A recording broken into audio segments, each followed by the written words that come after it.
জামালপুর কেন্দ্রীয় ঈদগাহ মাঠ এখন পুরোপুরি ভাবে প্রস্তুত আছে নামাজ পড়ার জন্য, মুসল্লি ভাইদের জন্য।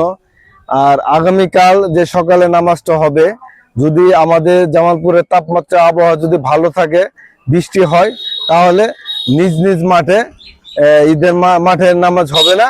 আর যদি আবহাওয়া যদি খারাপ থাকে, তাহলে নিজ নিজ মসজিদে নামাজ হবে। তো আপনারা সবাই প্রস্তুতি নিয়ে আসবেন ইনশাল্লাহ। ভালো থাকবেন। আসসালামু আলাইকুম। আসসালামু আলাইকুম। আমাদের জামালপুর পৌর ঈদগাহ মাঠ প্রায় 10 থেকে 15,000 লোক এখানে একসঙ্গে জামাত পড়তে পারেন এবং রাস্তার সামনে আরো অনেকে নামাজ পড়তে পারেন। আমাদের ঈদগাহ মাঠের প্রস্তুতি প্রায় সমাপ্ত হয়ে গেছে। অল্প কিছুক্ষণের মধ্যে সমস্ত প্রস্তুতি হয়ে যাবে। আগামীকালকে পবিত্র ঈদ উল ফিতরের জামাত হবে। পৌরবাসী সকলকে দাওয়াত রইল, শুভেচ্ছা রইল। আসসালামু আলাইকুম ওয়া রাহমাতুল্লাহি ওয়া বারাকাতুহু।